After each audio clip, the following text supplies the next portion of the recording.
ಎಲ್ಲ ನನ್ನ ಆತ್ಮೀಯ ಸ್ಪರ್ಧಾ ಮಿತ್ರರಿಗೆ ಈ ನಮ್ಮ ಪ್ಯಾರಾಮಿಲಿಟರಿ ವಾರಿಯರ್ ಚಾನಲ್ಗೆ ತುಂಬ ಹೃದಯದ ಸ್ವಾಗತ ಸುಸ್ವಾಗತ. ಸ್ನೇಹಿತರೆ, ಈಗಾಗಲೇ ನೀವು ಒಂದು ಪ್ರಿಪ್ರೇಷನ್ನ ಒಂದು ಉತ್ಸಾಹದಿಂದ ತಯಾರಿ ಮಾಡಿರ್ತೀರಿ ಅಂತ ಭಾವಿಸುತ್ತಾ, ಇನ್ನೇನು ಎಕ್ಸಾಮ್ ನಿಮಗೆ ಕೆಲವೇ ಹತ್ರ ಒಂದು 1.5 ಮಂತ್ಸ್ ಇದೆ. ಸೊ ನೀವು ಇನ್ನೂ ಜೋರಾಗಿ ಪ್ರಿಪ್ರೇಷನ್ನ ಸ್ಟಾರ್ಟ್ ಮಾಡಿರಿ. ಇನ್ನೂ ಒಂಥರ ಟೈಮ್ ಈಗ ಹೆಂಗೆ ಸಮೀಪ ಬರ್ತಾ ನೀವು ಪ್ರಿಪ್ರೇಷನ್ನ ಇನ್ನೂ ಜಾಸ್ತಿ ಮಾಡಿರಿ, ಅಂದರೆ ನಿಮಗೆ ಎಕ್ಸಾಮ್ ಟೈಮಿಗೆ ಹೆಲ್ಪ್ ಆಗುತ್ತಾ. ಸೊ ಸ್ನೇಹಿತರೆ, ನಾವೀಗ ವೊಕ್ಯಾಬುಲರಿಯಲ್ಲಿ ಒಂದು ಭಾಗ ಏನಪ್ಪ ಅಂತಂದ್ರೆ spelling, antonyms, synonyms, one word solution, idiom phrases ಮುಂತಾದವುಗಳು ಏನು ಬರ್ತಾವೋ, ಸೊ ನಾವು ಇವತ್ತು ಅದರಲ್ಲಿ ಇರುವಂತಹ ಒಂದು ಭಾಗವನ್ನು ನಾವು ಸ್ಪೆಲ್ಲಿಂಗನ್ನು ಇವತ್ತು ಅಧ್ಯಯನ ಮಾಡ್ಕೊತ ಹೋಗೋಣ. ಯಾಕಪ್ಪ ಅಂತಂದ್ರೆ ನಿಮ್ಗೆ ಸ್ಪೆಲ್ಲಿಂಗ್ನಲ್ಲಿ ಕಂಪಲ್ಸರಿ 1 ರಿಂದ 2 ಕ್ವಶನ್ ಕೇಳ್ತಾನ. ಸೊ ನಾವು ಕೆಲವೊಂದಿಷ್ಟು ಇಂಪಾರ್ಟೆಂಟ್ ಮೋಸ್ಟ್ ರಿಪೀಟೆಡ್ SSCಯಲ್ಲಿ ಬಂದಿದ್ವು ಮತ್ತು ನಮ್ಮ day to day life confusion ಇರುವಂಥ ಶಬ್ದಗಳನ್ನು ನೋಡ್ಕೊಂಡ್ಬಿಡೋಣ. ಸೊ ನೀವು ಇವೇ ಫೈನಲ್ ಅಂತಿರಲ್ಲ, ನೀವು ಇನ್ನೂ ಜಾಸ್ತಿ ಪ್ರಾಕ್ಟೀಸ್ ಮಾಡಿರಿ. ನೀವು ಸ್ಪೆಲ್ಲಿಂಗ್ಗಳನ್ನು ಎಲ್ಲಿ ನೋಡಿದ್ರಪ್ಪ ಅಂತಂದ್ರೆ ಒಂದು ರೌಂಡ್ ಬರ್ಕೋರಿ. ಎಲ್ಲಿ ಸಿನೋನಿಮ್ಸಲ್ಲಿ ನೋಡಿದ್ರು ನಿಮಗದು ಕನ್ಫ್ಯೂಸ್ ಆತಪ್ಪ ಅಂತಂದ್ರೆ ಸಮಾನಾರ್ಥಕ ಪದಗಳಲ್ಲಿ ಸಮಾನಾರ್ಥಕವಾದ ಅರ್ಥವನ್ನು ತಿಳ್ಕೊಬೇಕು ಒಂದು, ಮತ್ತು ಅದರಲ್ಲಿಯೇ ನೀವು ಅದರ ಸ್ಪೆಲ್ಲಿಂಗನ್ನು ತಿಳ್ಕೊಬೇಕು. ಮತ್ತು idiom phrase, one word substitution ಎಲ್ಲೇ ನಮ್ಮದು ವೊಕ್ಯಾಬುಲರಿನ ಜಾಸ್ತಿ ಇಂಪ್ರೂವ್ ಮಾಡ್ಕೊತ ಹೋಗಬೇಕು. ಪ್ರಪ್ರಥಮವಾಗಿ ನಾವು ಸ್ಪೆಲ್ಲಿಂಗನ್ನು ಅಬ್ಸರ್ವ್ ಮಾಡಬೇಕು. ಕನ್ಫ್ಯೂಸಿಂಗ್ ಐತಾ, ಏನು ಕನ್ಫ್ಯೂಸಿಂಗ್ ಇಲ್ಲ. ಸೊ ನೋಡಲು ಪ್ರೊನೌನ್ಸಿಯೇಷನ್ ಬೇರೆ ಬರ್ತೈತಿ, ಬಟ್ ಕೆಲವೊಂದು ಅಕ್ಷರಗಳು ಸೈಲೆಂಟ್ ಆಗಿರ್ತವೆ. ಸೊ ಈ ರೀತಿಯಾಗಿ ವಿವಿಧ ಪದಗಳು ವಿಂಗಡಣೆ ಆಗಿರ್ತವೆ. ಸೊ ನಾವೇನು ಮಾಡ್ಬೇಕಪ್ಪ ಅಂತಂದ್ರೆ ಚೆನ್ನಾಗಿ ಅರ್ಥೈಸಿಕೊಂಡು ಸ್ಪೆಲ್ಲಿಂಗನ್ನು ಸಾಲ್ವ್ ಮಾಡ್ಬೇಕು. ಎಕ್ಸಾಮ್ನಾಗ ನೋಡಿ ಸ್ನೇಹಿತರೆ, ಅವನು ಒಂದು ಸರಿಯಾದದನ್ನು ಕೇಳ್ತಾನೆ, 3 ತಪ್ಪಾಗಿರ್ತವೆ. ಸೊ ಇನ್ನೊಮ್ಮೆ 3 ಸರಿ ಇರ್ತಾವೆ, 1 ತಪ್ಪಾಗಿರ್ತೈತಿ. ಸೊ ಈ ರೀತಿಯಾಗಿ ಕನ್ಫ್ಯೂಷನ್ ಕೇಳ್ತಿರ್ತಾನೆ. ನಾವು ಕಳೆದ ಕ್ಲಾಸ್ನಲ್ಲಿ ಒಂದು 5 ಪ್ರಿವಿಯಸ್ ಇಯರ್ ಮಾಡಿದ್ವಿ. ಸೊ ಅಲ್ಲಿ ನಮ್ಗೆ ಟ್ರಿಕ್ಸ್ ನೋಡ್ಕೊಂಡ್ಬಂದಿದ್ವಿ. ಸೊ ಇವತ್ತೇನು ಮಾಡೋದು ಅಂದಿತ್ತು, ಮೋಸ್ಟ್ ಇಂಪಾರ್ಟೆಂಟ್ ಸ್ಪೆಲ್ಲಿಂಗ್ಸ್ ನೋಡ್ಕೊಂಡ್ಬಿಡೋಣ. ಇಲ್ಲಿ ಆಪ್ಷನ್ ಏನಾಗಲ್ಲ ಸ್ನೇಹಿತರೆ, ಇಲ್ಲಿ ಕೆಲವೊಂದಿಷ್ಟು ಇಂಪಾರ್ಟೆಂಟ್ ಸ್ಪೆಲ್ಲಿಂಗ್ ಅದಾವು. ಎಕ್ಸಾಮ್ನಾಗ ಇದನ್ನ ಕನ್ಫ್ಯೂಸಿಂಗ್ ಮಾಡ್ತಿರ್ತಾನ. ಈಗ ನಾನು ಒಳ್ಳೆದು ನೋಡ್ಬೋದು ಸ್ನೇಹಿತರೆ, ಅಮೆಂಡ್ಮೆಂಟ್ ಇರ್ತಿದೆ. ಅಂದರೆ ಕೆಲವೊಂದಿಷ್ಟು ಇಂಪಾರ್ಟೆಂಟ್ ಸ್ಪೆಲ್ಲಿಂಗ್ಗಳಿವು. ಸೊ ಅಮೆಂಡ್ಮೆಂಟ್ ಅಂತ ಇದ್ದಲ್ಲಿ ಇಲ್ಲಿ ಈ ಬದಲಿಗೆ ಏ ಕೊಡ್ತಾನ. ಸೊ ನಾವೀಗ ಅಮೆಂಡ್ಮೆಂಟ್ ಅಪ್ಪ ಬಂತಂತಂದ್ರೆ ನಾವು ಅದನ್ನು ಚೆನ್ನಾಗಿ ಪ್ರಾಕ್ಟೀಸ್ ಮಾಡ್ಕೊಂಡು ಹೋಗಿರ್ಬೇಕು. ಸೊ ಈ ರೀತಿಯಾಗಿ ನಾವು ಶಬ್ದಗಳನ್ನು ನೋಡ್ಕೊಂಡಿರ್ಬೇಕು. ಮತ್ತು ನೀವು ಇನ್ನೂ ಜಾಸ್ತಿ ಸ್ಪೆಲ್ಲಿಂಗ್ಗಳನ್ನ ಪ್ರಾಕ್ಟೀಸ್ ಮಾಡಿರಿ, ಅಂದರೆ ನಿಮಗೊಂದು ಗ್ರಿಪ್ ಸಿಗುತ್ತಾ. ಸೊ ಬನ್ನಿ ಸ್ನೇಹಿತರೆ, ಈಗ 1 by 1 ನೋಡ್ಕೊಂತ ಹೋಗೋಣ ಸ್ನೇಹಿತರೆ. ಇದು ಸ್ಪೆಲ್ಲಿಂಗ್ ಸೀರೀಸ್ ಅಂತಂದ್ರೆ ಕಂಟಿನ್ಯೂ ಮಾಡ್ಕೊತ ಹೋಗೋಣ ಸ್ನೇಹಿತರೆ. ಫಸ್ಟ್ ಒಂದು ಸ್ನೇಹಿತರೆ, ಅಮೆಂಡ್ಮೆಂಟ್ ಅಂತಪ್ಪ ಅಂತಂದ್ರೆ ತಿದ್ದುಪಡಿ. ಈಗೇನೋ ಒಂದೊಂದು ಕಾನ್ಸ್ಟಿಟ್ಯೂಷನಲ್ಲಿ ಅಮೆಂಡ್ಮೆಂಟ್ ಆ್ಯಕ್ಟ್ ಅಂತ ಬರ್ತಾವೆ. ಸೊ ನಾವು ಏನು ತಿದ್ದುಪಡಿ ಮಾಡ್ತೀವಿ ಅದಕ್ಕೆ ಅಮೆಂಡ್ಮೆಂಟ್ ಅಂತೀವಿ. AMENDMENT. ಸೊ ಅಮೆಂಡ್ಮೆಂಟ್ ಅಪ್ಪ ಅಂತಂದ್ರೆ ತಿದ್ದುಪಡಿ. ನಾವು ನೋಡ್ಬೋದು, ಇದನ್ನ ಏನೋ ನಾವು ತಿದ್ದುಪಡಿ ಮಾಡ್ತಿರ್ತೀವಿ ಅದಕ್ಕೆ ತಿದ್ದುಪಡಿ ಅಂತ ಬಳಸ್ತೀವಿ. ಎಕ್ಸಾಮ್ನಾಗ ಏನು ಕೇಳ್ತಾನೆ ಸ್ನೇಹಿತರೆ, ಇದಲ್ಲೇ ಏರ್ ಕೊಡ್ತಾನ. ಸೊ ಈ ರೀತಿಯಾಗಿ ಕನ್ಫ್ಯೂಷನ್ ಮಾಡ್ತಿರ್ತಾನ. ನಾವು ಬರ್ಕೋಬೇಕಾದ್ರೆ ಅಮೆಂಡ್ಮೆಂಟ್ ಅಪ್ಪ ಅಂತಂದ್ರೆ AMENDMENT ಅಂತಂದು ಒಂದು ಪ್ರಾಕ್ಟೀಸ್ ಮಾಡ್ಕೊಂಡ್ಬಿಡ್ಬೇಕು. ಅಂದ್ರೆ ನಮ್ಗೆ ಯಾವುದೇ ರೀತಿಯಾಗಿ ಕನ್ಫ್ಯೂಷನ್ ಕೇಳಿದ್ರೆ ನಮ್ಗೆ ಆನ್ಸರ್ ಬಂದಿರಬೇಕು. Next benevolent, one of the most important for spelling errors ಸ್ನೇಹಿತರೆ. ಆ್ಯಂಡ್ ಆಲ್ಸೋ ಸಿನೋನಿಮ್ಸ್ ಒಳಗೂ ನಾವು ಇಲ್ಲಿ ಮಾತಾಡಿದ್ದೀವಿ. BENEVOLENT ಅಂತಂದು ಪರೋಪಕಾರಿ ಆಗೋದು, ಇನ್ನೊಬ್ಬರಿಗೆ ಪರೋಪಕಾರಿ ಅಂತ ಏನು ಮಾತಾಡ್ತೀವಿ ನಾವು, ಬೆನಿವೊಲೆಂಟ್. ಅದನ್ನ ಇದ್ರ ಮೀನಿಂಗ್ ಸ್ನೇಹಿತರೆ. ಸೊ ನಾವಿಲ್ಲಿ ಎಕ್ಸಾಮ್ನಾಗ ಬೆನಿವೊಲೆಂಟ್ ಇದ್ದಲ್ಲಿ ಇದ್ದಲ್ಲಿ ಏ ಕೊಡೋದು ಇಲ್ಲಿ ಅಥವಾ ಏ ಕೊಡೋದು. ಸೊ ನಾವು BENEVOLENT ನಾವೊಂದು ಫಿಕ್ಸ್ ಇದ್ದಪ್ಪ ಅಂತಂದ್ರೆ ನಮ್ಗೆ ಆರಾಮಾಗಿ ಕ್ರ್ಯಾಕ್ ಮಾಡ್ಬೋದು. Next budget, BUDGET, one of the most important ಸ್ನೇಹಿತರೆ. ಬಜೆಟ್ ಅಂತದ್ದಲ್ಲಿ ನಾವು ಜಿಯನ್ನು ಅವನು ಗ್ಯಾಪ್ ಮಾಡಿರ್ತಾನ. ಸೊ ಇದು ನಾವು ಕೇರ್ಫುಲ್ಲಾಗಿ ಅಬ್ಸರ್ವ್ ಮಾಡಬೇಕು. BUDGET ಒಂದು ಮುಂಗಡ ಪತ್ರ. ಒಂದು ಏನು ನಮ್ಮ ವಿಧಾನಸಭೆ ಅಧಿವೇಶನದಲ್ಲಿ ಅಥವಾ ಲೋಕಸಭಾ ಅಧಿವೇಶನದ ಬಜೆಟ್ ವರ್ಷ ಏನು ಮಂಡಿಸ್ತಾರೋ, ಸೊ ಮುಂಗಡ ಪತ್ರ ಅಂತ ಏನು ಕರಿತೀವಿ, ಸೊ ಆ ಬಜೆಟ್ ಇದು. ಸೊ BUDGET ಇದು ಸ್ಪೆಲ್ಲಿಂಗ್ ಕರೆಕ್ಟ್ ಸ್ನೇಹಿತರೆ. ಸೊ ಅವನು ಎಕ್ಸಾಮ್ನಾಗ G ಕೊಟ್ಟಿರಂಗಿಲ್ಲ ಅಥವಾ D ಕೊಟ್ಟಿರಂಗಿಲ್ಲ, ಮುಂತಾದ ಪದಗಳನ್ನು ಗ್ಯಾಪ್ ಮಾಡಿರ್ತಾನೆ. ಸೊ ನಾವು ಪ್ರಾಕ್ಟೀಸ್ ಮಾಡೋ ಮುಂದೆ ಬಜೆಟ್ ಇದ್ದಲ್ಲಿ BUDGET ಈ ಥರವಾಗಿ ನಾವು ಪ್ರಾಕ್ಟೀಸ್ ಮಾಡಬೇಕು. Next supplementary, SUPPLLEMENTARY. ಸಪ್ಲಿಮೆಂಟ್ರಿ ಅಪ್ಪ ಅಂತಂದ್ರೆ ಪೂರಕವಾದ. ಈಗ ಎಕ್ಸಾಮ್ಸ್ ನಾವು ನೋಡಿರ್ಬೋದು, PUC ಮತ್ತು 10th ಏನಾರ ನಾವು ಫೇಲ್ ಆಗಿದೆಪ್ಪ ಅಂತ ನಮ್ಗೆ ಇನ್ನೊಂದು ಚಾನ್ಸ್ ಕೊಟ್ಟಿರ್ತಾರೆ. ಸಪ್ಲಿಮೆಂಟ್ರಿ ಪರೀಕ್ಷೆ, ಪೂರಕ ಪರೀಕ್ಷೆ ಅಂತಂದು ಕೊಟ್ಟಿರ್ತಾನೆ. ಸೊ ಸಪ್ಲಿಮೆಂಟ್ರಿ ಅಪ್ಪ ಅಂತಂದ್ರೆ ಪೂರಕ. ಸೊ ಇದು ಅದ್ರ ಮೀನಿಂಗ್ ಸ್ನೇಹಿತರೆ. ನೆಕ್ಸ್ಟ್ ರಿಹರ್ಸಲ್ ಅಪ್ಪ ಅಂತಂದ್ರೆ ನಾವು ಏನೋ ಒಂದು ಈಗ ಡ್ಯಾನ್ಸ್ ಪರ್ಫಾರ್ಮೆನ್ಸ್ ಇರ್ತವೆ, ಫಸ್ಟ್ ಒಂದು ರಿಹರ್ಸಲ್ ಮಾಡಿರಿ. ರಿಹರ್ಸಲ್ REHEARSAL ಒಂದು ಪೂರ್ವಾಭ್ಯಾಸ ನಾವು ಮಾಡೋಕ್ಕಿಂತ ರಿಹರ್ಸಲ್ ಮಾಡಿರಿ ಫಸ್ಟಿಗೆ, ಅಂದ್ರೆ ನಿಮ್ಗೆ ತಪ್ಪಾಗಂಗಿಲ್ಲ. ಸೊ ನಾವು ಅದೇ ರೀತಿಯಾಗಿ ರಿಹರ್ಸಲ್ ಅಪ್ಪ ಅಂತಂದ್ರೆ ನಾವು ನಮ್ದು ಏನು ಓದಿರ್ತೀವಪ್ಪ, ನಾವು ಎಕ್ಸಾಮ್ ಹೋಗಿ ನಮ್ಮ ಮುಂಚೆ ಒಂದು ರಿಹರ್ಸಲ್ ಮಾಡ್ಕೊಂಡು ಹೋಗಿರ್ಬೇಕು, ನಾವು ರಿವಿಷನ್ ಮಾಡಿರ್ಬೇಕು. ಸೊ ಅಂದ್ರೆ ನಮ್ಮದು ಪೂರ್ವಾಭ್ಯಾಸ ಮಾಡಿದಪ್ಪ ಅಂತಂದ್ರೆ ಎಕ್ಸಾಮಿಗೆ ಬಹಳಷ್ಟು ಈಸಿ ಆಗುತ್ತೆ. ನೆಕ್ಸ್ಟ್ ಮ್ಯಾಗ್ನಿಫಿಸೆಂಟ್ ಅಪ್ಪ ಅಂದ್ರೆ ಭವ್ಯವಾದ. MAGNIFICENT ಒಂದು ಭವ್ಯವಾದ ಅಂತ ಏನು ಕರಿತೀವಿ, ಮ್ಯಾಗ್ನಿಫಿಸೆಂಟ್. ಎಕ್ಸಾಮ್ನ ನಮ್ಗೆ ಒಂದು ಯಾರು ಸ್ಪೆಲ್ಲಿಂಗ್ ತಪ್ಪಾಗಿ ಕೊಟ್ಟಿರ್ತಾನೆ. ಇವು ಇಷ್ಟು ಸೀದಾ ಡೈರೆಕ್ಟಾಗಿ ಕರೆಕ್ಟಾಗಿ ಕೊಟ್ಟಿದ್ದ ಸ್ನೇಹಿತರೆ. ನಾವು ಇದನ್ನ ಪ್ರಾಕ್ಟೀಸ್ ಮಾಡ್ಬೇಕು. ಎಕ್ಸಾಮ್ನಾಗ ಇಲ್ಲಿ ಈಗ ಕೆಲವೊಂದಿಷ್ಟು ರಿಪೀಟೆಡ್ ಕ್ವಶನ್ ನೀವು. ಸೊ ಎಕ್ಸಾಮ್ನ ನಮ್ಗೆ ಕನ್ಫ್ಯೂಷನ್ ಮಾಡೋಕೆ ಇದರಂಥ ಕೆಲವೊಂದು ಸ್ಪೆಲ್ಲಿಂಗ್ಗಳನ್ನ ತಪ್ಪಾಗಿ ಕೇಳಿರ್ತಾನೆ. ಸೊ ನಾವು ಅದಕ್ಕೆ ಒಂದು ಪ್ರಾಕ್ಟೀಸ್ ಮಾಡ್ಕೊ, ಮತ್ತು ನೀವು ಇನ್ನೂ ಜಾಸ್ತಿ ಪ್ರಾಕ್ಟೀಸ್ ಮಾಡಿರಿ ಅಂದ್ರೆ ನಿಮ್ಗೆ ಪರ್ಫೆಕ್ಟ್ ಆಗಿಬಿಡುತ್ತೆ. ನೆಕ್ಸ್ಟ್ ನಾಲೆಡ್ಜ್, ಜ್ಞಾನ. KNOWLE DG ಅಂತಂದು ಏನು ಬರ್ತೀವಿ, ನಾಲೆಡ್ಜ್, ಜ್ಞಾನಕ್ಕೆ ನಾವು ನಾಲೆಡ್ಜ್ ಅಂತ ಕರಿತೀವಿ. ಸೊ ಇಲ್ಲಿ DG ಇದ್ರೊಳಗೆ ಕನ್ಫ್ಯೂಷನ್ ಆಗಿರ್ತೈತಿ. ಸೊ ನಾವು ಇಲ್ಲಿ ಕನ್ಫ್ಯೂಷನ್ ಮಾಡ್ಕೋಬಾರ್ದು. ನೆಕ್ಸ್ಟ್ ಮಿಸ್ಲೇನಿಯಸ್, MISCELLANEOUS ಅನೇಕವಾದ. ಈಗ ಎಕ್ಸಾಂಪಲ್ಸ್ ಹೇಳ್ತಿರ್ತಾರೆ ಸ್ನೇಹಿತರೆ. ಎಕ್ಸಾಂಪಲ್ ಕೆಲವೊಂದಿಷ್ಟು 3-4 ಹೇಳಿ. ಮಿಸ್ಲೇನಿಯಸ್ ಅಪ್ಪ ಅಂತಂದ್ರೆ ಅನೇಕವಾದಂತಹ, ಇನ್ನೂ ಉಳಿದಂಥವು. ಸೊ ಈ ರೀತಿಯಾಗಿ ಮಿಸ್ಲೇನಿಯಸ್ ಅಪ್ಪ ಅಂತಂದ್ರೆ ಅನೇಕವಾದ, ಭಾಳಷ್ಟು ಇರ್ತಾವಲ್ಲ. ಸೊ ಅನೇಕವಾದಂತಕ್ಕೆ ನಾವು ಮಿಸ್ಲೇನಿಯಸ್ ಅಂತ ಬಳಸ್ತೀವಿ.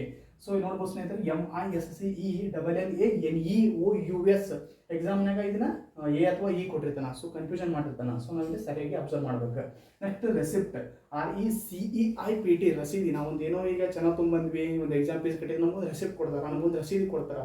ಸೊ ಆ ರೆಸಿಪ್ಟ್ ಎಕ್ಸಾಮ್ನಾಗ IE ಅಂತ ಕೊಡ್ತಾನೆ ಸ್ನೇಹಿತರೆ. ನಮ್ದೊಂದು ಸೂಕ್ಷ್ಮ ಅಧ್ಯಯನ ಹೆಂಗಿರ್ಬೇಕಪ್ಪ ಅಂತಂದ್ರೆ, ಎಕ್ಸಾಮ್ನಾಗ RECIE ಕೊಟ್ಟರು ರೆಸಿಪ್ಟ್ ಅನ್ನೋದು ಕಾಣ್ತೈತಿ. ಸೊ ನಮ್ದು ಒಂದು ಗಮನವೇನಿದೆಪ್ಪ ಅಂತಂದ್ರೆ, ಅದು ಸರಿಯಾಗಿ ನಾವು ಸ್ಪೆಲ್ಲಿಂಗ್ ಮೇಲೆ ನೋಡ್ಬಿಟ್ರೆ ಸಾಕು ಸ್ನೇಹಿತರೆ, ಆರಾಮ್ಸೆ ನಾವು ಕ್ರ್ಯಾಕ್ ಮಾಡ್ಬೋದು. RECEI ಕೊಡುವ ಬದಲಿಗೆ RECIE ಅಂತ ಕೊಡ್ತಾನೆ, ಅದು ನೋಡಲು ಸಹ ರೆಸಿಪ್ಟ್ ಅಂತಾನೆ ಕಾಣುತ್ತಾ. ಸೊ ಅದು ರಾಂಗ್ ಯೂಸೇಜ್ ಆಗುತ್ತಾ. ನಮ್ದು ಕರೆಕ್ಟ್ ಏನಪ್ಪ ಅಂತಂದ್ರೆ RECEIPT ರಸೀದಿ. ಸೊ ನಾವೊಂದು ಕೆಲವೊಮ್ಮೆ ಸೂಕ್ಷ್ಮವಾದ ನಮ್ಮ ಗಮನ ಹರಿಸ್ಬೇಕಾಗುತ್ತೆ ಸ್ಪೆಲ್ಲಿಂಗ್ ಕಡೆ. ಒಂದೊಂದು ಸ್ಪೆಲ್ಲಿಂಗ್ನ ಗ್ಯಾಪ್ ಹಾಕಿರ್ತೈತಿ, ನೋಡಲು ಅದೇ ಮೀನಿಂಗ್ ಕೊಡ್ತಿರ್ತೈತಿ, ಬಟ್ ಅಲ್ಲಿ ಸ್ವಲ್ಪ ಸ್ಪೆಲ್ಲಿಂಗ್ ಚೇಂಜ್ ಆಗಿರ್ತೈತಿ. ಸೊ ನಾವು ನಮ್ದೊಂದು ಗಮನದಿಂದ ಅದನ್ನ ತೆಗೆದುಹಾಕಿ ನಾವು ಕರೆಕ್ಟ್ ಸ್ಪೆಲ್ಲಿಂಗನ್ನು ಮಾಡಬೇಕು. ನೆಕ್ಸ್ಟ್ ರೆಫ್ರಿಜರೇಟರ್ ಅಂದ್ರೆ ಮನೆಯಲ್ಲಿ ತೆಗೆದ ಫ್ರಿಡ್ಜ್ ಸ್ನೇಹಿತರೆ. REFREGERATOR refrigerator. ನೆಕ್ಸ್ಟ್ ಹೆಟ್ರೋಜಿನಿಯಸ್, ಒಂದು ವೈವಿಧ್ಯಮಯ ನಾವೇನ್ರಿ ಹೆಟ್ರೋಜಿನಿಯಸ್, HETROGENEOUS ಹೆಟ್ರೋಜಿನಿಯಸ್. ಸೊ ವೈವಿಧ್ಯಮಯಕ್ಕೆ ನಾವು ಹೆಟ್ರೋಜಿನಿಯಸ್ ಅಂತ ಕರಿತೀವಿ ಸ್ನೇಹಿತರೆ, ಇದು ಹೆಟ್ರೋಜಿನಿಯಸ್. ನೆಕ್ಸ್ಟ್ ಡಿಸ್ಅಪಾಯಿಂಟ್ಮೆಂಟ್ ಅಪ್ಪ ಅಂದ್ರೆ ನಿರಾಸೆ, DISAPPOINTMENT. ಸೊ ಡಿಸ್ಅಪಾಯಿಂಟ್ಮೆಂಟ್ ಅಂದ್ರೆ ನಿರಾಸೆ ಆಗೋದು, ನಂಗೆ ಅದನ್ನ ಆ ಕೆಲಸ ಸಿಗಲಾಕ ಡಿಸಪಾಯಿಂಟ್ಮೆಂಟ್ ಆಯಿತು, ಈ ಥರ ಏನು ಬಳಸ್ತೀವಿ ಅಲ್ಲಿ. ಡಿಸಪಾಯಿಂಟ್ಮೆಂಟ್ ಅಂದ್ರೆ ನಿರಾಸೆ ಆಗೋದು. ನೆಕ್ಸ್ಟ್ ಕಾನ್ಸ್ಟಿಟ್ಯೂಷನ್ ಅಪ್ಪ ಅಂತಂದ್ರೆ ಸಂವಿಧಾನ. ನಮ್ದೇನು ಭಾರತ ಸಂವಿಧಾನ ಐತಿ. ಸೊ ಇಂಡಿಯನ್ ಕಾನ್ಸ್ಟಿಟ್ಯೂಷನ್ ಅಂತ ಏನು ಕರಿತೀವಿ ಅಲ್ಲೇ ಕಾನ್ಸ್ಟಿಟ್ಯೂಷನ್. CONSTITUTION ನೋಡ್ಬೋದು ಸ್ನೇಹಿತರೆ, ಇಲ್ಲಿ ನಮ್ದು ಕಾನ್ಸ್ಟಿಟ್ಯೂಷನ್ ಸ್ಪೆಲ್ಲಿಂಗ್. ಸೊ ನಮ್ಮ ಎಕ್ಸಾಮ್ನಾಗ CONSTI ಕೊಟ್ಟಿರಂಗಿಲ್ಲ, ಏನೋ ಒಂದು ಸ್ಪೆಲ್ಲಿಂಗ್ ಮಿಸ್ಟೇಕ್ ಮಾಡಿರ್ತಾರೆ. ನಾವು ಬರ್ಕೋಬೇಕಾದ್ರೆ CONSTITUTION ಈ ಥರ ಬರ್ಕೊಂಬಿಟ್ಟಪ್ಪ ಅಂತ ನಮ್ಗೆ ಸ್ಪೆಲ್ಲಿಂಗ್ ಪರ್ಫೆಕ್ಟ್ ಆಗಿಬಿಡ್ತೈತಿ. ಅವು ಉಲ್ಟಾರ ಕೇಳಿ ಸೀದಾರ ಕೇಳಿ ನಮಗೊಂದು ಅವೇರ್ನೆಸ್ ಗೊತ್ತಾಗ್ಬಿಡ್ತಾ. ಸೊ ನಾವೊಂದು ಎಕ್ಸಾಮ್ನಾಗ ಆರಾಮ್ಸೆ ಕ್ರ್ಯಾಕ್ ಮಾಡ್ಬೋದು. Next bracelet, BRACELET. ಸೊ ನಮ್ಮದು ಕೈ ಕಡೆಗೆ ಏನಂತೀವಪ್ಪ ಅಂತಂದ್ರೆ ಈ ಥರ ಬ್ರಾಸ್ಲೆಟ್, ಈ ಥರ ಪದಗಳನ್ನ ನಾವು ಬ್ರಾಸ್ಲೆಟ್ ಅಂತ ಬಳಸ್ತೀವಿ. ಇದು ಭಾಳಷ್ಟು ಸರಿ ರಿಪೀಟ್ ಆಗಿದೆ ಸ್ನೇಹಿತರೆ ಎಕ್ಸಾಮ್ನಲ್ಲಿ. BRE ಅಂತ ಕೊಡ್ತಾನೆ. ಸೊ ಮುಂತಾದವುಗಳು ಅವು ಏನಾರ ಕೇಳಿಸ್ನಿದ್ರೆ ನಾವು ಮೊದಲಿಗೆ ಒಂದು ಸ್ಪೆಲ್ಲಿಂಗನ್ನು ಒಂದು ಸೈಡಾಗಿ ಕರೆಕ್ಟಾಗಿ ಗೊತ್ತಿರಬೇಕು. ಅಂದ್ರೆ ನಮ್ಗೆ ಸ್ಪೆಲ್ಲಿಂಗನ್ನು ಸಾಲ್ವ್ ಮಾಡೋದು ಭಾಳಷ್ಟು ಸುಲಭವಾಗುತ್ತೆ.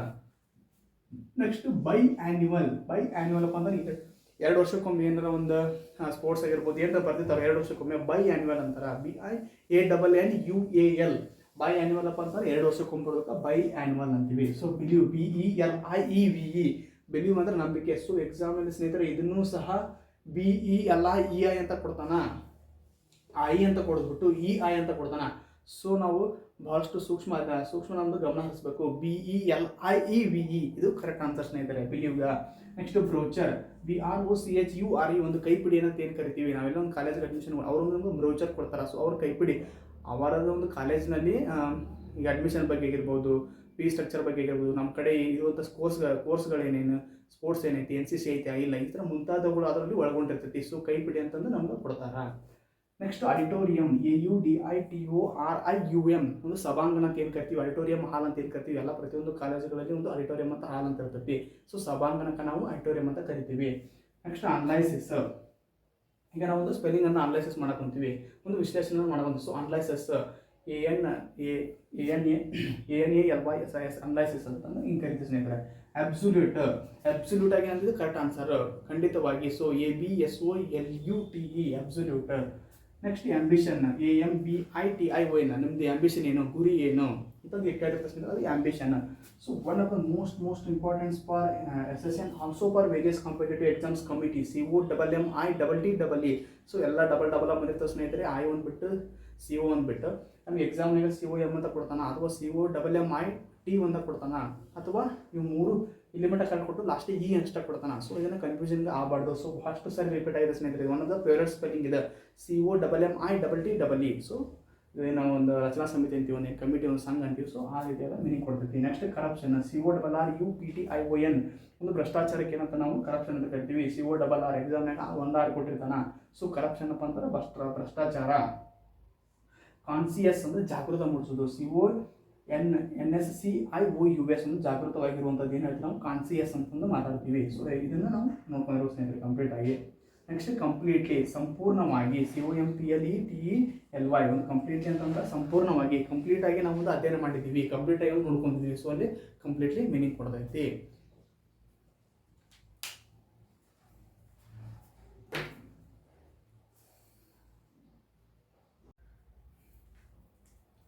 ನೆಕ್ಸ್ಟ್ ಸೆಕ್ರೆಟರಿ, SECRETARY, ಕಾರ್ಯದರ್ಶಿ ಅಂತ ಏನು ಕರಿತೀವಿ ನಾವು ಅವರಿಗೆ ಸೆಕ್ರೆಟರಿ ಅಂತ ಕರಿತೀವಿ. ಸೊ ನಾವು ನೋಡ್ಬೋದು ಸೆಕ್ರೆಟರಿ ಅಂತ ಒಂದು ಕಾರ್ಯದರ್ಶಿ, ಯಾವುದೋ ಒಂದು ಆಫೀಸ್ ಇರ್ತೈತಿ, ಒಂದು ಮ್ಯಾನೇಜ್ಮೆಂಟ್ ಇರ್ತೈತಿ, ಒಂದು ಸ್ಕೂಲ್ ಇರ್ತೈತಿ, ಅಲ್ಲಿ ಚೀಫ್ ಸೆಕ್ರೆಟರಿ, ಮುಖ್ಯ ಕಾರ್ಯದರ್ಶಿ ಅಂತಂದ್ರೆ ನಿರ್ವಹಣೆ ಮಾಡ್ತಿರ್ತಾರ. ಸೊ ಸೆಕ್ರೆಟರಿ ಅಂತಂದ್ರೆ ಕಾರ್ಯದರ್ಶಿ. So one of the most spelling important ಸ್ನೇಹಿತರೆ. ಸೊ ಈ ಇದ್ದಲ್ಲಿ ಎ ಕೊಡ್ಬೋದು, ಇ ಕೊಡ್ಬೋದು. ಸೊ ಮುಂತಾದವನ್ನ ಕನ್ಫ್ಯೂಸ್ ಮಾಡ್ತಿರ್ತಾನೆ. ಸೊ ನಾವು ಸ್ಪೆಲ್ಲಿಂಗಲ್ಲಿ ಟ್ರಿಕ್ಸ್ ಏನಪ್ಪ ಅಂತಂದ್ರೆ ಕೆಲವೊಂದಿಷ್ಟು ಪದಗಳಿಗೆ ನಾವು ಪ್ರಾಕ್ಟೀಸ್ ಮಾಡಲೇಬೇಕು. ಸೊ ನಾವು ಪ್ರಾಕ್ಟೀಸ್ ಮಾಡಲಿಪ್ಪ ಅಂತಂದ್ರೆ ನಮ್ಗೆ ಈಜಿ ಆಗುತ್ತಾ. ನಾವು ಎಷ್ಟು ಸತಿ ಪ್ರಾಕ್ಟೀಸ್ ಮಾಡ್ತೀವಿ ಅಷ್ಟು ಸತಿ ನಮ್ಗೆ ಚಲೋ ಆಗುತ್ತಾ. ನೆಕ್ಸ್ಟ್ ಸೀನರಿ, SCENERY, ಸೀನರಿ ಅಪ್ಪ ಅಂತಂದ್ರೆ ದೃಶ್ಯ ಅಂದಂಗ. ನಾವೇನೋ ಒಂದು ದೃಶ್ಯ ಕಾಣ್ತೀವಲ್ಲ, ಸೊ ಅದು ಸೀನರಿ ಅಂದಂಗ. SCENERY. ಸೊ ನಮ್ಗೆ ಕನ್ಫ್ಯೂಷನ್ ಮಾಡ್ತಿರ್ತಾನ. ಸೊ ನಾವು ಸೀನರಿಯಲ್ಲಿ ಗಮನ ಹರಿಸ್ಬೇಕು. ಶ್ಯೂರ್ ಆಗಿ, ಖಂಡಿತವಾಗಿ, SCSURELY.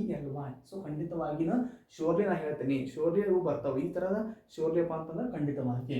ಮ್ಯಾನಿಪ್ಯುಲೇಟ್, MANIPULATE,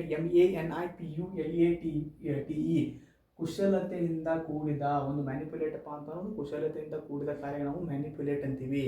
ಸೊ ನಾವು ಇಲ್ಲಿ ಗಮನ ಹರಿಸ್ಬೇಕಾಗ್ತಾ. ಮೆಡಿವಲ್, MEDIEVAL, ಎಕ್ಸಾಮ್ನಾಗ ಮತ್ತೆ EI ಅಂತ ಕೊಡ್ತಾನ, MEDEI ಅಂತ ಕೊಡ್ತಾನೆ. ಎಕ್ಸಾಮ್ನಾಗ ಕನ್ಫ್ಯೂಸ್ ಮಾಡ್ತಿರ್ತಾರ. ಮಧ್ಯಕಾಲೀನ ಮೆಡಿವಲ್ ಹಿಸ್ಟ್ರಿ ಅಂತ ಏನು ಕರಿತೀವಿ, ಮಧ್ಯಕಾಲೀನ ಇತಿಹಾಸ ಅಂತ ಏನು ಕರಿತಿರ್ತೀವಿ. ಸೊ MEDIEVAL ಅಂತ ಕೊಡೋ ಬದಲಿಗೆ MEDEI ಅಂತ ಕೊಡ್ತಾನ. ಸೊ ನಾವು ಕನ್ಫ್ಯೂಷನ್ ಮಾಡ್ತಿರ್ತಾನ, ನಾವು ಗಮನ ಹರಿಸ್ಬೇಕು. Next maintenance. ನೋಡಿ ಸ್ನೇಹಿತರೆ, ನಾವು ಎಕ್ಸಾಮ್ನಾಗ ನಮ್ಮ ಟ್ರಿಕ್ಸ್ ಅಪ್ಪ ಅಂತಂದ್ರೆ ಒಂದು ಬಿಡಿಸಿ ಬರೆಯುವುದು. MAINTE, maintenance. ಈ ಥರ ಮೇಂಟೆನೆನ್ಸ್ ನಿರ್ವಹಣೆ ಮಾಡ್ತಿರ್ತಾರೆ, ಅವ್ರಿಗೆ ಮೇಂಟೆನೆನ್ಸ್ ಅಂತ ಕರಿತೀವಿ.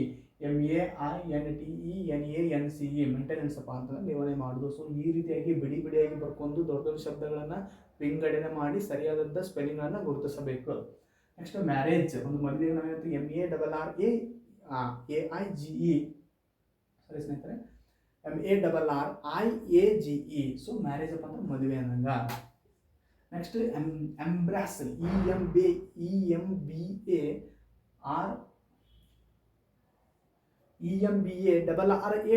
ಎಂಬ್ರಾಸ್ ಅಪ್ಪ ಅಂತಂದ್ರೆ ಒಂದು ಮುಜುಗರ. ಸೊ ಈ ರೀತಿಯಾಗಿ ಮುಜುಗರ ಪಡ್ಕೊಂತಿರ್ತಾರಲ್ಲ, EMBARRASS ಇಲ್ಲ ನಾವು ಮುಜುಗರ ಅಂತ ಕರಿತೀವಿ. ಎಕ್ಸಾಮ್ನ ನಮ್ಗೆ 1R ಕೊಡ್ತಾನ ಅಥವಾ 1S ಕೊಡ್ತಾನ. ಸೊ ನಾವು EMBARRASS ಇದು ಕರೆಕ್ಟ್ ಆನ್ಸರ್ ಸ್ನೇಹಿತರೆ. ನೆಕ್ಸ್ಟ್ ರಿದಮ್, ಒಂದು ರಿದಮ್ ಆಗಿ ಹಾಡು, ಒಂದು ರಿದಮ್ ಆಗಿ ಟೋನ್ ಮಾಡೋದು, ಲಯಬದ್ಧವಾಗಿ, ಅದಕ್ಕೆ ನಾವು ರಿದಮ್ ಅಂತೀವಿ. Playwright, PLAYWRIGHT, playwright ಅಪ್ಪ ಅಂತ ನಾವು WRIT ತಿಳ್ಕೊಳಂಗಿಲ್ಲ. ಸೊ WRIGHT, ಒಂದು ನಾಟಕಕಾರ. Shakespeare is a great play writer ಅಂತಂದ್ರಪ್ಪ ಅಂದ್ರೆ ಒಂದು ಒಳ್ಳೆ ನಾಟಕಕಾರನಾಗಿದ್ದ. ಸೊ ಈ ರೀತಿಯಾಗಿ ಪ್ಲೇ ರೈಟರ್ ಮೀನಿಂಗ್ ಕೊಡ್ತೈತಿ. ಪರ್ಫಾರ್ಮೆನ್ಸ್, ನಮ್ಮ ಪರ್ಫಾರ್ಮೆನ್ಸ್ ಹೆಂಗೈತಿ, PERFORMANCE, ಒಂದು ಪರ್ಫಾರ್ಮೆನ್ಸ್ ಹೆಂಗೈತಿ, ನಮ್ಮದು ಒಂದು ಡ್ಯಾನ್ಸಿಂಗ್ ಮಾಡಿದಪ್ಪ ಅನ್ನೋದು ಪರ್ಫಾರ್ಮೆನ್ಸ್ ಹೆಂಗೈತಿ ನಾವು ಕೇಳಿದ್ರೆ performance. Next grandeur, GRANDEUR, grandeur ಭವ್ಯತೆ, ಒಂದು ಭವ್ಯತೆಯಿಂದ ಕೂಡಿರ್ತಪ್ಪ ಅದಕ್ಕೆ ನಾವು ಭವ್ಯತೆ ಅಂತ ಕರಿತೀವಿ. GRANDEUR. ನೆಕ್ಸ್ಟ್ ಗ್ರಾಮರ್ ಅಪ್ಪ ಅಂತ ನಮ್ಗೆ ಗೊತ್ತಿದೆ, ವ್ಯಾಕರಣ. ಸೊ ಇಲ್ಲಿ ಎ ಬದಲಿಗೆ ಈ ಕೊಟ್ಟಿರ್ತಾನೆ ಸ್ನೇಹಿತರೆ, ಕನ್ಫ್ಯೂಷನ್ ಮಾಡಕ. So A is the correct answer. GRAMMAR is the correct answer. Next beneficial, BENEFICIAL, ಪ್ರಯೋಜನಕರವಾಗಿರೋ. ಬೆನಿಫಿಷಿಯಲ್ ಅಪ್ಪ ಅಂದ್ರೆ ಇನ್ನೊಬ್ಬರಿಗೆ ಪ್ರಯೋಜನವಾಗಿರಬೇಕು. ಸೊ ನಾವು ಅಲ್ಲಿ ಬೆನಿಫಿಷಿಯಲ್ ಅಂತೀವಿ. ಇಂಡಿಪೆಂಡೆಂಟ್ ಅಪ್ಪ ಅಂದ್ರೆ ಸ್ವತಂತ್ರ, INDEPENDENT. ಸೊ ಇಂಡಿಪೆಂಡೆಂಟ್ ಅಂದ್ರೆ ಸ್ವತಂತ್ರ. ರೆಸಿಸ್ಟೆನ್ಸ್, ನಮ್ಮದು ರೆಸಿಸ್ಟೆನ್ಸ್ ಪವರ್ ಎಷ್ಟೈತಪ್ಪ, ನಮ್ಮದು ಪ್ರತಿರೋಧಕ ಶಕ್ತಿ, ನಾವು ಹೆಂಗೆ ರಿಯಾಕ್ಟ್ ಆಗ್ತೀವಿ. ಈಗ ಏನೋ ಒಂದು ನಮ್ಗೆ ರೋಗ ಎಂಟ್ರಿ ಆಗ್ತಿದ್ದಪ್ಪ ಅಂದ್ರೆ ನಮ್ದು ರೆಸಿಸ್ಟೆನ್ಸ್ ಪವರ್ ಜಾಸ್ತಿ ಇತ್ತಪ್ಪ ಅಂತಂದ್ರೆ ನಾವು ಬರಂಗಿಲ್ಲ. ನಮ್ಮದು ಪ್ರತಿರೋಧ ಶಕ್ತಿ ಜಾಸ್ತಿ ಇತ್ತಂದ್ರೆ ನಮ್ಗೆ ನಾವಿನ್ನೂ ಸ್ಟ್ರಾಂಗ್ ಇರ್ತೀವಿ. ಸೊ ಇದು ರೆಸಿಸ್ಟೆನ್ಸ್. ಎಕ್ಸಾಮ್ನಾಗ ಇಲ್ಲಿ ಕೊಡ್ತಾನ. ಸೊ ನಾವು ನೋಡ್ಕೋಬೇಕು. ಕ್ಯಾರೆಕ್ಟರಿಸ್ಟಿಕ್ಸ್ CHARACTERSTIC ಒಂದು ಗುಣಾಂಕ ನಾವು ಹೇಳ್ತೀವಿ ಕ್ಯಾರೆಕ್ಟರಿಸ್ಟಿಕ್. ಅವ್ರ ಕ್ಯಾರೆಕ್ಟರಿಸ್ಟಿಕ್ ಹೆಂಗೈತಿ, ಅವ್ರ ಕ್ಯಾರೆಕ್ಟರ್ ಹೆಂಗೈತಿ, ಸೊ ಅಲ್ಲಿ ನಾವು ಬಳಸ್ತೀವಿ. ನೆಕ್ಸ್ಟ್ ಪೊಲಿಟೀಷಿಯನ್ POLITICI ಏನಂದ್ರೆ ರಾಜಕಾರಣಿಗೆ ಏನಂತ ಕರಿತೀವಿ ನಾವು ಪೊಲಿಟೀಷಿಯನ್. ನೆಕ್ಸ್ಟ್ ಪೊಸೆಷನ್ POSSESSION ಒಡೆತನಕ್ಕೆ ನಾವು ಪೊಸೆಷನ್ ಅಂತ ಕರಿತೀವಿ. POSSESSION ಒಂದು ಪೊಸೆಷನ್ ಒಂದು ಒಡೆತನ. ನೆಕ್ಸ್ಟ್ ಪರ್ಸಿವರೆನ್ಸ್ PERSEVERANCE ಒಂದು ಪರಿಶ್ರಮಕ. ಒಂದು ಪರ್ಸಿವರೆನ್ಸ್ ಹೆಂಗೈತಪ್ಪ, ನಮ್ಮದು ಪರ್ಸಿವರೆನ್ಸ್ ಡಿಪೆಂಡ್ಸ್ ಮಾಡ್ತೈತಿ ಸಕ್ಸಸ್ಸಿಗೆ. ಸೊ ಪರ್ಸಿವರೆನ್ಸ್ ಅಪ್ಪ ಅಂತಂದ್ರೆ ಅದು ಪರಿಶ್ರಮ. ನೆಕ್ಸ್ಟ್ ಪ್ರೊಬ್ಯಾಬಲ್ ಅಪ್ಪ ಅಂತಂದ್ರೆ ಒಂದು ಸಂಭವನೀಯ, ಪ್ರೊಬ್ಯಾಬಲ್ ಆಗಿ ಆಗ್ಬೋದು, PROBABLE. ಸೊ ಪ್ರೊಬ್ಯಾಬಲ್ ಅಂದ್ರೆ ಸಂಭವನೀಯ. ಪ್ರಿವಿಲೇಜ್ PRIVILEGE ಸವಲತ್ತಿಗೆ ನಾವು ಒಂದು ಪ್ರಿವಿಲೇಜ್ ಪಡ್ಕೊಳ್ರಿ, ಒಂದು ಸ್ಕಾಲರ್ಶಿಪ್ಪಿಂದ ಬರ್ತಕ್ಕಂಥ ಒಂದು ಪ್ರಿವಿಲೇಜ್ ಪಡ್ಕೊಳ್ರಿ ಅಂತ ಹೇಳ್ತಾರೆ, ಅದು ಸವಲತ್ತು ಅನ್ನಂಗ.